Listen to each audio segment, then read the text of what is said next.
Praxedis G. Guerrero. Hace un año que dejó de existir en Janos, estado de Chihuahua, el joven anarquista Praxedis G. Guerrero, secretario de la Junta Organizadora del Partido Liberal Mexicano. La jornada de Janos tiene las proporciones de la epopeya. 30 libertarios hicieron morder el polvo de una vergonzosa derrota a centenares de esbirros de la dictadura porfirista. Pero en ella perdió la vida el más sincero, el más abnegado, el más inteligente de los miembros del Partido Liberal Mexicano. La lucha se desarrolló en las sombras de la noche. Nuestros 30 hermanos, llevando la bandera roja, que es la insignia de los desheredados de la tierra, se echaron con valor sobre la población fuertemente guarnecida por los sicarios del capital y de la autoridad, resueltos a tomarla o a perder la vida. A los primeros disparos del enemigo, Praxedis cayó mortalmente herido para no levantarse jamás.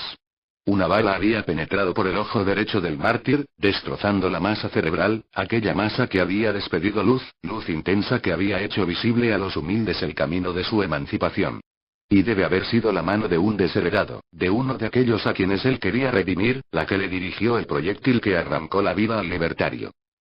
Toda la noche duró el combate. El enemigo, convencido de su superioridad numérica, no quería rendirse, esperanzado en que tendría forzosamente que aplastar aquel puñado de audaces. Los disparos se hacían a quemarropa, se luchaba cuerpo a cuerpo en las calles de la población.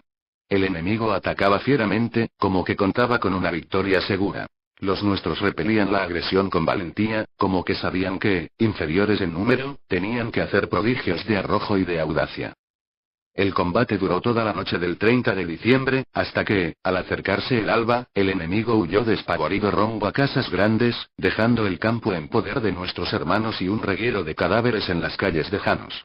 El sol del 31 de diciembre alumbró el lugar de la tragedia, donde yacían dos de los nuestros, Praxedis y Chacón. Praxedis fue, sencillamente, un hombre. Pero hombre en la verdadera acepción de la palabra. No el hombre más atávico, egoísta, calculador, malvado, sino el hombre despojado de toda clase de prejuicios, el hombre de abierta inteligencia que se lanzó a la lucha sin amor a la gloria, sin amor al dinero, sin sentimentalismo. Fue a la revolución como un convencido. Yo no tengo entusiasmo, me decía. Lo que tengo es convicción. Cualquiera se imaginaría a Praxedis como un hombre nervioso, exaltado, movido bajo el acicate de la neurastenia. Pues, no. Praxedis era un hombre tranquilo, modestísimo tanto en teoría como en la práctica. Enemigo de tontas vanidades, vestía muy pobremente. No bebía vino como muchos farsantes por alardear de temperantes. No lo necesito, decía cuando se le ofrecía una copa, y, en efecto, su temperamento tranquilo no necesitaba del alcohol. Praxedis fue heredero de una rica fortuna que despreció. No tengo corazón para explotar a mis semejantes, dijo, y se puso a trabajar codo con sus propios peones, sufriendo sus fatigas, participando de sus dolores, compartiendo sus miserias. Era niño entonces. Pero no se arregló ante el porvenir tan duro que se le esperaba como esclavo del salario. Trabajó varios años en México, ya de peón en las haciendas, o de caballerango en las casas ricas de las ciudades, o de carpintero donde se le daba ese trabajo, o de mecánico en los talleres de los ferrocarriles. Por fin vino a los Estados Unidos, ávido de aprender y de ver esta civilización de la que tanto se habla en los países extranjeros, y, como todo hombre inteligente, quedó decepcionado de la pretendida grandeza de este país del dólar, de la insignificancia intelectual y del patriotismo más estúpido. Aquí, en este país de los libres, en este hogar de los bravos, sufrió todos los atentados, todos los salvajismos, todas las humillaciones a que está sujeto el trabajador mexicano por parte de los patrones y de los norteamericanos que, en general, se creen superiores a nosotros los mexicanos porque somos indios y mestizos de sangre española e india. En Luisiana, un patrono a quien le había trabajado algunas semanas, iba a matarlo por el delito de pedirle el pago de su trabajo. Praxedis trabajó en los cortes de madera de Texas, en las minas de carbón, en las secciones de ferrocarril, en los muelles de los puertos. Verdadero proletario libertario, tenía aptitud especial para ejecutar toda clase de trabajos manuales. Así fue como se templó ese grande corazón. En el infortunio. Nació en rica cuna y pudo haber muerto en rico lecho. Pero no era de esos hombres que pueden llevarse tranquilamente a la boca un pedazo de pan, cuando su vecino está en ayunas. Praxedis fue, pues, un proletario, y por sus ideales y sus hechos, un anarquista. Por donde quiera que anduvo, predicó el respeto y el apoyo mutuo como la base más fuerte en que debe descansar la estructura social del porvenir.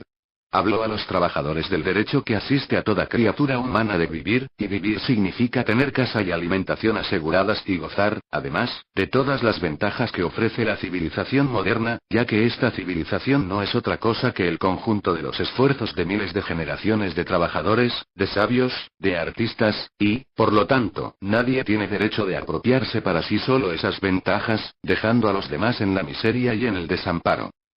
Praxedis fue muy bien conocido por los trabajadores mexicanos que residían en los estados del sur de esta nación, y la noticia de su muerte causó gran consternación en los humildes hogares de nuestros hermanos de infortunio y de miseria. Cada uno tenía un recuerdo del mártir. Las mujeres se acordaban de cómo el apóstol de las ideas modernas blandía el hacha para ayudarlas a partir leña con que cocer los pobres alimentos, después de haber permanecido encerrado todo el día en el fondo de la mina, o de haber sufrido por 12 horas los rayos del sol trabajando en el camino de hierro, o de haberse deslomado derribando árboles en las márgenes del Mississippi. Y las familias, congregadas en la noche, oían la amable y sabia plática de este hombre singular que nunca andaba solo. En su modesta mochila cargaba libros, folletos y periódicos revolucionarios, que leía a los humildes. De todo esto se acordaban los trabajadores y sus familias cuando se supo que Praxedis G. Guerrero había muerto. Ya no se hospedaría más en aquellos honestos hogares el amigo, el hermano y el maestro. ¿Y qué habrá ganado el hijo del pueblo, que por sostener el sistema capitalista tronchó la fecunda vida del mártir? Ah, soldados que militáis en las filas del gobierno. Cada vez que vuestro rifle mata a un revolucionario, echáis otro eslabón a vuestra cadena. Volved a la razón, soldados de la autoridad. Sois pobres, vuestras familias son pobres, ¿por qué matáis a los que todo lo sacrifican por ver a toda criatura humana libre y contenta? Volved, soldados, las bocas de vuestros fusiles contra vuestros jefes y pasaos a las filas de los rebeldes de la bandera roja, que luchan al grito de tierra y libertad. No matéis más a los mejores de vuestros hermanos. Y vosotros, trabajadores, pensad en la ejemplar vida de Praxedis G. Guerrero. Ved su rostro. Es una blusa de peón la que tiene encima, y, la actitud en que está, es la misma en que se le veía cuando al frente tenía unas hojas de papel en que vaciar generosamente sus exquisitos pensamientos. Praxedis G. Guerrero, el primer anarquista mexicano que regó con su sangre el virgen suelo de México, y el grito de tierra y libertad que lanzó en el obscuro pueblo del estado de Chihuahua, es ahora el grito que se escucha de uno a otro confín de la hermosa tierra de los aztecas. Hermano, tu sacrificio no fue estéril. Al caer al suelo las gotas de tu sangre, surgieron de ella héroes mil que seguirán tu obra hasta su fin. La libertad económica, política y social del pueblo mexicano. Ricardo Flores Magón.